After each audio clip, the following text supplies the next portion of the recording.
Pues buenas tardes a todas y todos, gracias por tenernos aquí hoy. Yo, que soy más viejuno, voy a usar un PowerPoint, a ver si soy capaz de... Vale. Bueno, muy brevemente, sobre mí, yo en realidad soy cineasta, lo que pasa que la vida, el 15M, muchas cosas me ha llevado ahora a trabajar en la sociedad civil, en la defensa de los derechos humanos. Básicamente yo me dedico a defender derechos humanos en el ámbito de la libertad de expresión, la libertad o el derecho a tener una información, emitirla o recibirla, una información veraz. Estas que veis aquí son las estructuras en las que participo más formales. Está la Society Whistleblowing Press, que es la ONG que opera Filtrala. Ahora os explicaré un poco, pero Filtrala, que es un buzón para España, su sede legal no está en España, está en Bélgica, precisamente por las leyes que allí ofrecen garantías para nuestra actividad periodística. Soy el coordinador de Filtrala, que es la estructura que veis en el centro, y también participo en la plataforma en defensa de la libertad de información, que es una estructura que montamos hace 3 años viendo los cambios legislativos que había y básicamente la que se nos venía encima con la denominada Ley Mordaza y otras legislaciones. Uy, bueno, sí, es como un poco. Vale, esto que veis aquí es el logo de la AWP. La AWP es la Society Whistleblowing Press, ahí tenéis la web. Y básicamente es una ONG que, insisto, se montó en Bélgica, se estudiaron diversos países para montarlo y se escogió Bélgica porque Bélgica es un país que tiene una democracia muy consolidada y ofrece realmente una protección integral a los periodistas. Entonces nos sentíamos cómodos y desde allí la WP pues opera buzones en distintos países. Tenemos Filtrala, que es el proyecto que hay en España, que es un buzón para medios y organizaciones de la sociedad civil, pero también tenemos México Leaks en México, Perú Leaks, tenemos otro en Ecuador, uno que montamos en Islandia, que es un proyecto piloto. Bueno, diversos buzones que siguen, o sea, que seguimos implementando, intentando montar en más países y mientras más buzones mejor. Nosotros entendemos, y en este caso vengo del mismo background que Sergio y las compañeras y compañeros de Ixnet, nosotros creemos en compartir, creemos en que la información es un derecho público y nosotros no queremos que nuestro buzón tenga éxito, queremos que haya buzones y mientras más mejor. Y todo el mundo debería tener un buzón y sobre todo una cosa muy extraña para una organización, pero nosotros nos regimos por este principio, que nosotros no queremos existir. O sea, queremos desaparecer, nosotros queremos que llegue cuanto antes un día donde podamos dedicarnos a otras cosas. Pero mientras sigamos en esta sociedad donde impera esta corrupción, donde hay esta falta de transparencia y donde los poderes públicos se comportan de esta forma, en muchas ocasiones tan irresponsable y tan opaca, hacen falta herramientas como proveen las personas y los compañeros y compañeras de Ixnet y nosotros, sencillamente para poder ejecutar ese derecho que tenemos a saber. ¿Vale? Eso es una cuestión que es importante. Nosotros en la WP nos dedicamos a varias cosas. También ofrecemos soluciones técnicas. Por si alguien quiere montar un buzón, puede venir a nosotros y le hacemos consultoría. Intentamos también tener una red, tejer redes entre los distintos buzones, una promoción activa de estas libertades de información y los derechos básicos y derechos fundamentales. Y básicamente también ofrecemos una consultoría en proyectos de whistleblowing para terceros, ¿no? Desde la WP, por ejemplo, hemos implementado el buzón del periódico elconfidencial.com. España es un país muy extraño donde los grandes medios no tienen su buzón de filtraciones. En los países sajones, cualquier medio de tamaño mediano o grande tiene ya su propio buzón, lo cual permite a toda su audiencia enviarles información de esa forma segura y anónima. Aquí todavía estamos empezando con ello. Filtrala. Filtrala es el proyecto que tenemos en España. ¿Y qué es lo que es Filtrala? Bueno, pues Filtrala es sencillamente un buzón. A ver, perdón, es que se me va. Filtrala es un buzón de envío anónimo y seguro que actúa como una plataforma de intermediación tecnológica. Nosotros trabajamos con unos medios asociados y ONGs y nosotros lo que hacemos es ofrecer esta plataforma tecnológica para que cualquier persona pueda de una forma segura, anónima y muy fácil enviar información a esos periódicos o esas organizaciones de la sociedad civil. Está operado por la VP, como os he dicho. La verdad que en España el panorama de este tipo de buzones es un poco desalentador. Aquí veis un poco lo que hemos podido encontrar. Arriba tenéis el buzón X de las compañeras de Ixnet. Abajo la Bustia Ética, que es la única iniciativa pública que hay hoy en día que conozcamos nosotros, desde luego, de un buzón de este tipo en las administraciones públicas. Nosotros desde la WP estuvimos también negociando con una agencia estatal la implementación de uno de estos buzones en su sector, pero la cosa se quedó ahí y no fue a más, vaya. Y a la derecha tenéis el del Confidencial, que yo creo que es el primer gran medio que tiene un buzón de este tipo. ¿Cómo funcionamos nosotros? ¿Cómo es Filtrala? Bueno, para nosotros son importantes estas dos palabras, ¿no? Nosotros permitimos que un envío sea anónimo y sea seguro. Anónimo en el sentido que toda la arquitectura de Filtrala de la plataforma está hecha para que nosotros no podamos saber quién es el que lo envía, ni aunque quisiéramos. Está todo hecho para no saber quién es la persona que envía. Una de las razones por las que estamos en Bélgica es porque la ley que hay en Bélgica ya no solo te reconoce el derecho como periodista a no nombrar tu fuente, sino que además, en caso de que la fuente te pida permanecer anónima, tú tienes prohibido revelar esa fuente. Entonces nosotros estamos bajo esa ley belga, técnicamente no podemos saberlo, y además cuando tú haces un envío a través de Filtrala, tienes que eticar unas condiciones de envío donde pides tu anonimato. Con lo cual nosotros nunca vamos a poder decir a nadie, en el caso de que lo supiéramos, quién es la persona que ha enviado la información en cuestión, ¿no? Como veis, hay un asterisco al final, que ahora hablaremos del asterisco. También somos seguros. El sistema que usamos nosotros, que es el código Global Leaks de la Fundación Hermes, después hablaremos de él, el mismo que usan Xnet. Y es software libre, lo cual significa que se puede estudiar, la comunidad sabe qué es lo que hace y provee también un envío seguro. Tú cuando vas a enviar esa información se cifra de punto a punto y si alguien intercepta esa información no va a poder leer lo que hay dentro. Entonces es anónimo asterisco, seguro asterisco. Los asteriscos son porque sabemos que en Internet, y yo diría que en la vida en realidad, al 100% no se puede asegurar nada. Entonces nosotros con nuestro código realmente, usando ese código y siguiendo unas pautas lógicas, como por ejemplo, no envíes información desde la conexión a Internet de tu trabajo, cuestiones de este tipo como muy básicas, sí podemos asegurar que en una gran medida el envío va a ser anónimo y seguro. Como decía, la tecnología que usamos nosotros es el código de Global Leaks, que esto está diseñado, o sea, está desarrollado por la Fundación Hermes, una fundación italiana. Aquí tenéis un listado grande que podréis ver porque compartiremos la presentación en redes de otros proyectos que usan este código. Es uno de los dos grandes códigos que hay en el mundo, el otro es Secure Drop y Global Leaks. Trabajamos también con Tor. Esto de Tor, si lo habéis hecho alguna vez, probablemente lo hayáis oído en referencia a pederastas y terroristas. Pero bueno, también sirve para otras cosas, como por ejemplo para ejercer tus derechos fundamentales, ¿no? De luchar contra la corrupción, de libertad de expresión, libertad de información. Eso significa que a través de Tor, que es esta dark web, este tipo de cosas, tú nos puedes enviar la información y nosotros no podemos saber quién eres. Y cualquier persona que te vea tampoco. O sea, el anonimato está prácticamente garantizado. Hemos implementado también un segundo envío con navegadores normales. Usar Tor puede ser un poco complicado si la información que tú vas a mandar pues, no es tan trascendente o lo que sea, pues lo puedes hacer también con Chrome, con Firefox. Nosotros recomendamos siempre usar Tor. En cualquier caso, está todo diseñado para que nosotros no podamos saber quién es la persona que envía la información. En una primera etapa de filtro, de estos 3 años, nosotros nacimos en 2014, hasta este mismo año, pues hemos trabajado con una serie de medios de comunicación, ahí lo veis, el diario.es, la revista Mongolia, Diagonal, que es un periódico que, bueno, desapareció o mutó, mejor dicho, en uno que se llama ahora El Salto, os recomiendo que lo consultéis, y la revista La Marea. Después también intentamos, o hicimos un experimento de meter a 2 medios catalanes, La Directa y Crític, una cosa que funcionó regular y, bueno, estuvimos trabajando con esos 6 medios. En una segunda etapa de esa primera etapa, introdujimos también organizaciones de la sociedad civil. En este caso, yo lo estoy viendo, la Fundación Cibio, Por Causa, que son 2 organizaciones de la sociedad civil que hacen como investigaciones periodísticas concretas y que podían tener necesidad de recibir información más o menos confidencial o más o menos peligrosa o sensible, con lo cual les habilitamos un buzón y también con CEACU, que era una organización de consumidores, que pensamos que también en el mundo del consumo pensamos que hay mucho que saber. Nosotros hasta ahora la labor que hacemos es sencillamente esa intermediación tecnológica. Nosotros le proveemos de material a los medios, después también lo publicamos, pero nosotros entendemos el periodismo de filtraciones como periodismo y como periodismo de investigación. Eso significa que la filtración, el material o el relato que te llega es solamente el comienzo. Nuestros medios colaboradores cogen esos datos y usando esos datos pues los contrastan y montan su historia. También muchas veces nos toca determinar si aquella persona de la que vamos a informar es una persona pública o no y si el hecho es noticioso como para poder publicarnos, porque muchas veces publicamos documentos que son privados realmente, ¿no? Lo que pasa es que los publicamos siempre según la ley y siempre usando el derecho que tenemos a, en determinados casos, publicar ese tipo de documentos, ¿no? Pero esa labor de investigación, contrastar informaciones, corresponde a los medios, como voy diciendo. Segundito, que me he perdido. Aquí. Otro servicio que ofrecemos nosotros en Filtrar a los medios es que lo que es la publicación de los documentos la hacemos nosotros en nuestros servidores.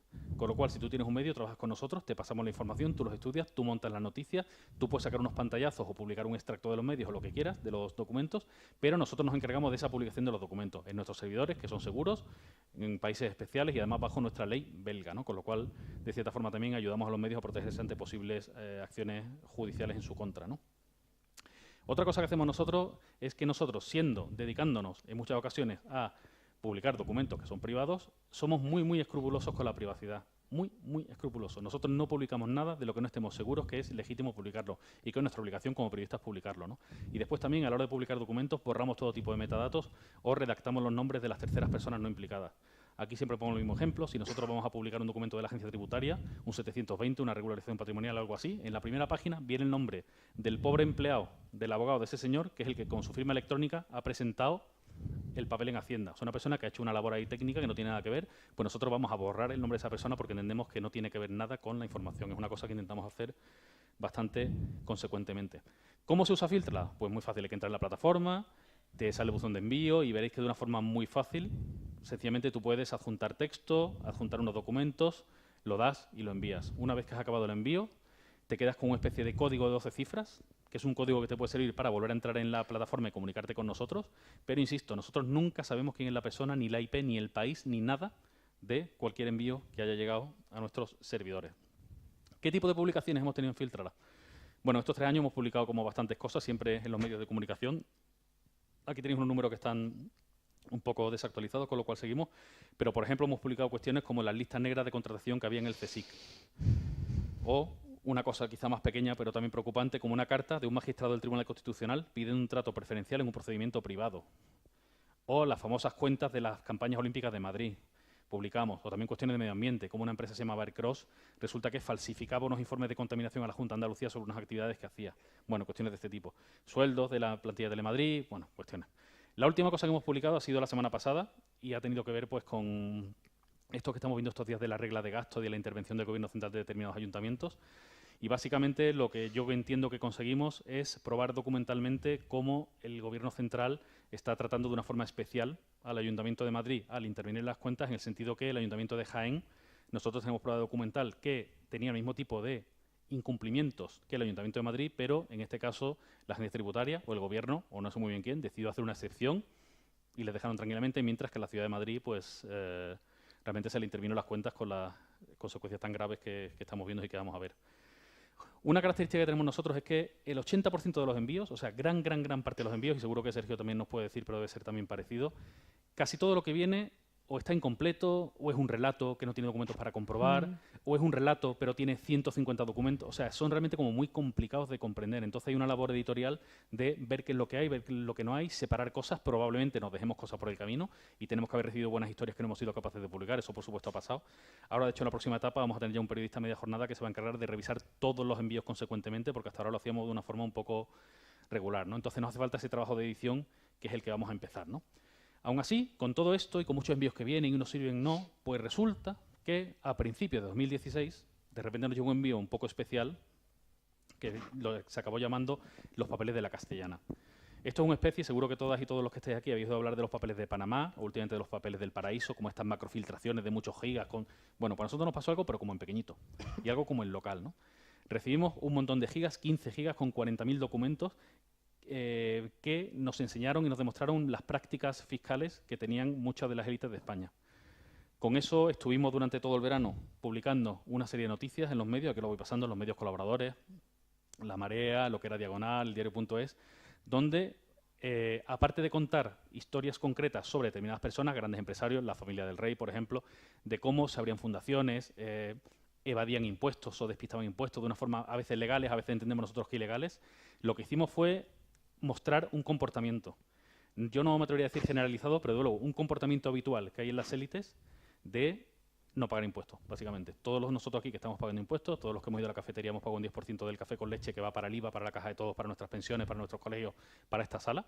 Bueno, pues las grandes élites muchas deciden que no lo hacen así y bueno, eso pudimos demostrarlo y hasta ahora como la publicación más grande que hemos tenido. Yo realmente estoy orgulloso. Fue además un procedimiento muy curioso. Montamos una redacción paralela junto con los 3 medios y nosotros y estuvimos durante meses muy discretamente trabajando, contratándolo todo. Sacamos historia a lo mejor de 25 o de 30 personas. Recibimos documentación como de 600 personas. Pero muchos de ellos determinamos que no eran noticiosos, eran personas privadas que estaban haciendo estas cosas, que no están bien y que tal, pero que eran personas privadas, otras eran personas públicas e incluso algunos nosotros entendemos que había delito. De hecho, es interesante ver cómo de algunas de las publicaciones, lo mismo contó Sergio antes, ¿no? De algunas de las publicaciones nuestras sabemos que se han derivado actuaciones de la agencia tributaria, con lo cual el Estado está intentando un poco recuperar ese dinero que se nos hurtó. ¿Cómo publicamos las noticias?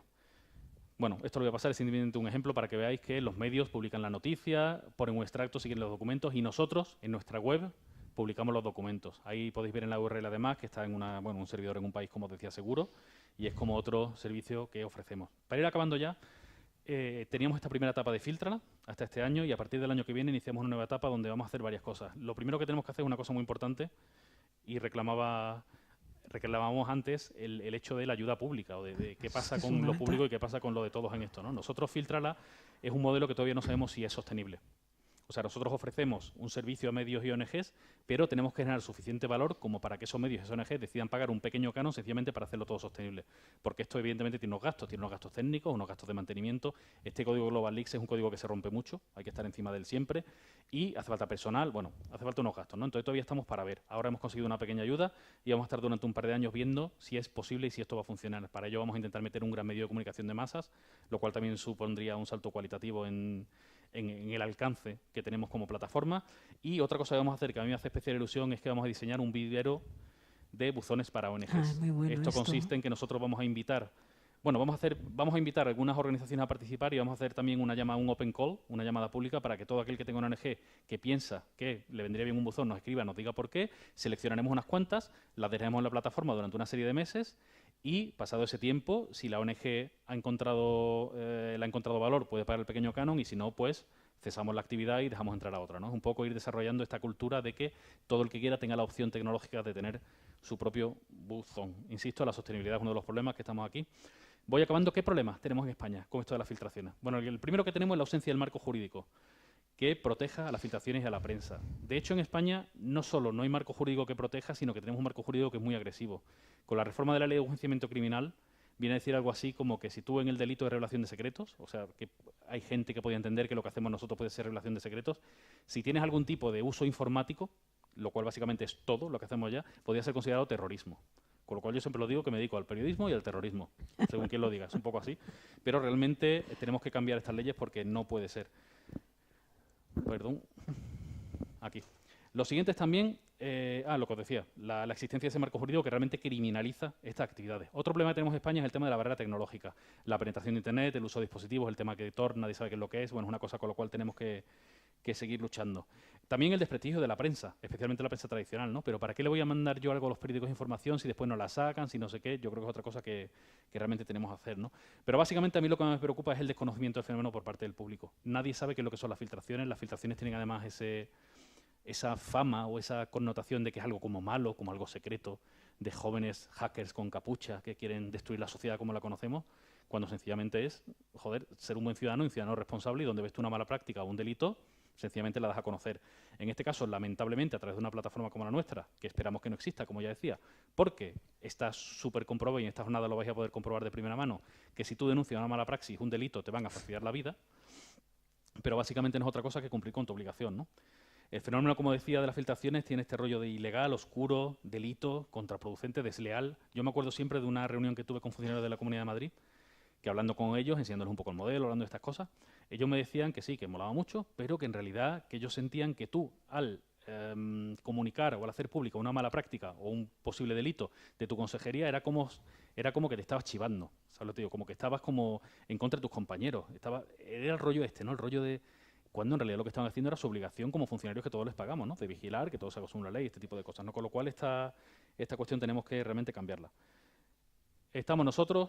Conclusiones, insisto, nosotros queremos desaparecer, nosotros vemos la filtración como un derecho, la sociedad tiene derecho a conocer y afortunadamente en España no tanto en la legislación, pero sí en la jurisprudencia está claramente reconocido y casi blindado, ¿no? Que tú como periodista tienes derecho a publicar determinados tipos de cosas. Nosotros entendemos la filtración como ese inicio de trabajo periodístico, no queremos el periodismo de filtraciones de consigo datos y los publico, no. Conseguimos datos, los miramos bien, publicamos lo que entendamos que tenemos derecho a publicar y construimos sobre esos datos y sobre todo los comprobamos. No vaya a ser que vayamos a publicar algo que sea falso, que sería realmente terrible. Entendemos que hay una tensión entre el derecho a saber y la privacidad, y es una cosa que intentamos nosotros medir con mucho cuidado, intentamos ser exquisitos con esto. En los papeles de La Castellana hay un par de historias que nunca sabréis, que yo quería publicarlas porque veía que, pero no estamos seguros realmente de si era noticioso, si la persona era suficientemente pública como para publicarlo, o había cosas que sabíamos fehacientemente que eran así pero no podíamos demostrarlas y por buena práctica periodística decidimos no publicarlas, ¿no? Lo cual me hizo muy infeliz, pero me pareció muy responsable y a la larga creo que es lo que tenemos que hacer, ¿no? Y trabajamos en España bajo la amenaza de las leyes Mordaza, lo que os decía antes, ¿no? Esta legislación. Tenemos que establecer una ley anticorrupción, y aquí voy quizá un poco al marco de la jornada, ¿no? Nosotros en Filtrara tenemos muy pocas cosas, pero muy claras. Entonces entendemos que hace falta una ley anticorrupción que contemple las filtraciones y que incluya la posibilidad de la denuncia anónima, o sea, todo el mundo tiene derecho a denunciar de forma absolutamente anónima, que recoja los sectores públicos, pero también el privado. Ahora mismo hay un proyecto de ley en el Congreso, pero solamente habla del sector público. Nosotros entendemos que es totalmente incompleto. Y, por último, tiene que ofrecer una protección integral al alertador. Al alertador, al denunciante, a la persona que comunica el delito o esa mala praxis, a la persona que pasa la información, ¿no? Todavía, otro problema que tenemos aquí, Sergio, es que no tenemos todavía una palabra, no consensuamos una palabra para esta persona, ¿no? En España tenemos un problema hasta lingüístico, ¿no? En inglés se dice whistleblower, todo el mundo sabe quién es, pero aquí no sabemos qué decir, si es el denunciante, pero claro, hay cosas que no son denuncias, si no son comunicados, el alertador, bueno, tenemos que trabajar también en eso. Como decía, lo último, establecer el sistema de protección integral que lleve una protección, por supuesto, laboral, un apoyo psicosocial, un apoyo legal, incluso un apoyo económico. Esa persona que denuncie la corrupción realmente tenemos que ayudarla porque van a ir a por ella, como efectivamente vais a ver en esta jornada con gente.